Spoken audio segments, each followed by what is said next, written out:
Today we are doing a video at home. We are going to be gardeners today. We bought a garden bed off of Amazon that we're going to put together, a raised garden bed. We're going to plant some vegetables that we've had for a few weeks now growing. Get that all situated. What else? We had bigger plans for the garden, but right now we're just going to wait until fall to do our full big garden. Yeah. So this elevated garden bed was a pretty quick solution. Pretty inexpensive too. Yeah. For because we have the dogs yeah, and yeah. all that kind of stuff. Yeah, pretty inexpensive for something we can do just today. This hat's kind of damaged. But let's go check it out.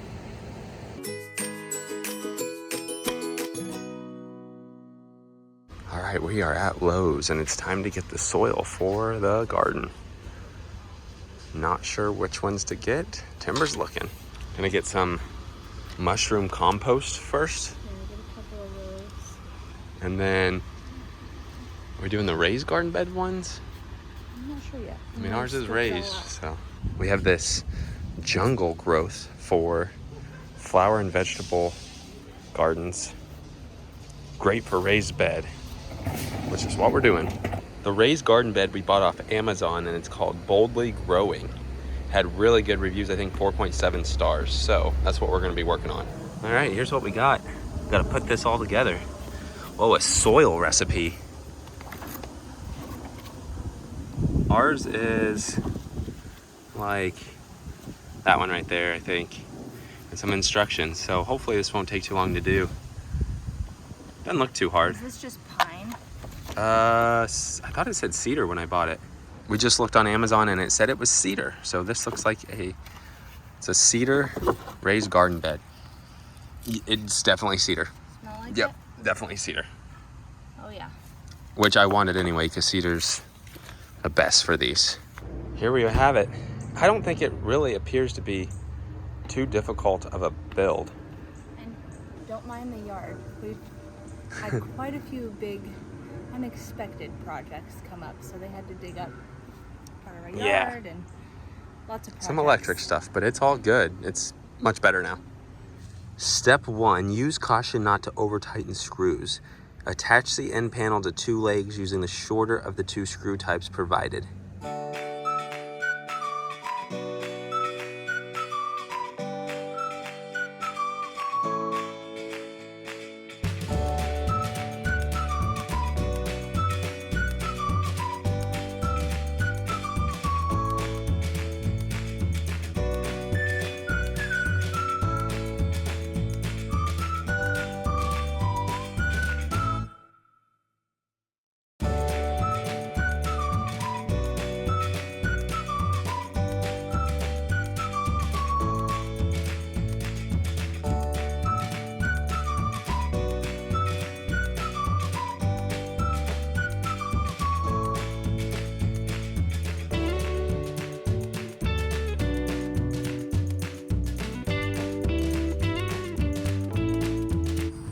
Done.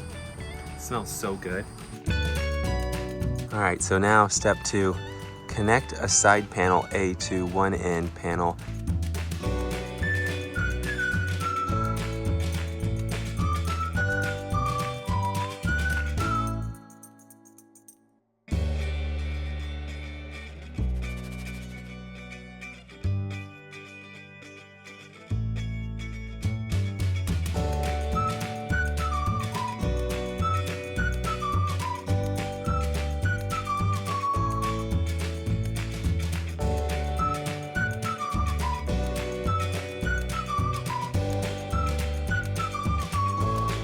Okay, look what we've got so far. Really not that hard to do. Pretty easy.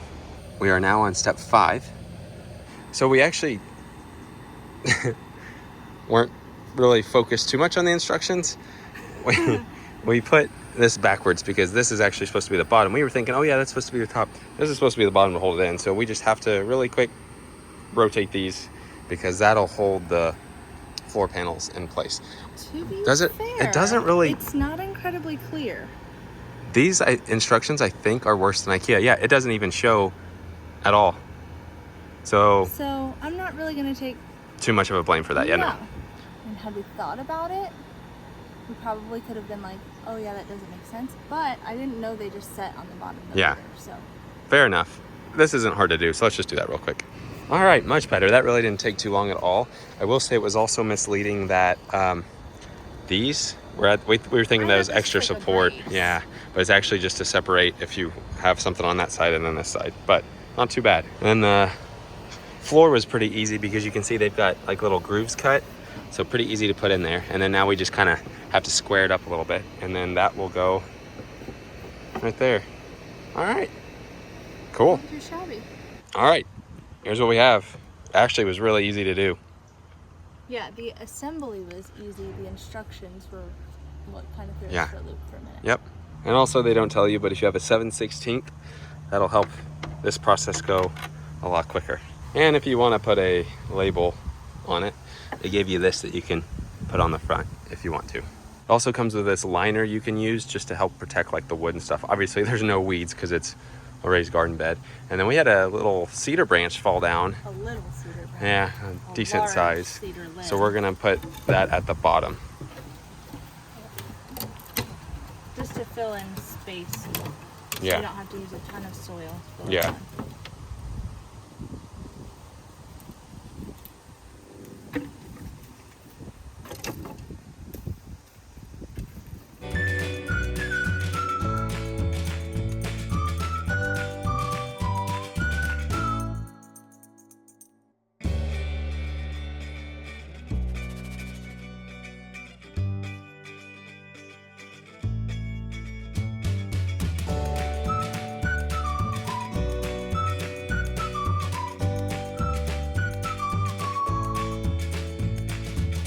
All right,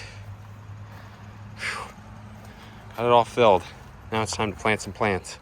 Once we get all these planted, we'll kind of go over what we got here, but we're just kind of figuring out what goes where. Here's the progress so far. Coming along pretty nicely. All right, here's a new update. How are we doing? Not much has changed. I just put our nearly dead marigolds in the middle, but they're resilient. Yeah. You watered? I did water. And You're then, working on a few plants to put in pots down here, huh? yeah, and we have the grow bags we fill into. What do you got here?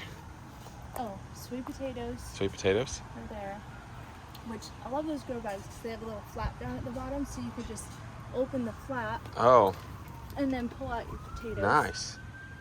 So I have extra sweet potatoes, extra jalapenos. I had extra corn, so I just stuck it in here and just... See what happens? It's just a lot of experimenting. Yes. So. And then I'm filling up our flower window And then boxes. jalapenos, cucumber, corn, tomatoes, banana pepper, and then beans. And then I have beans over here in a grow bag too. Nice. It's looking good. We'll see. We also bought a jasmine plant right here that we are gonna just let grow. Doing finishing watering touches here. All right, looks good. All right, that was our garden experience. Probably hear the dogs. Dogs are right here. Ooh, I'm tired. Definitely need to get in and shower all nasty, but we started a garden.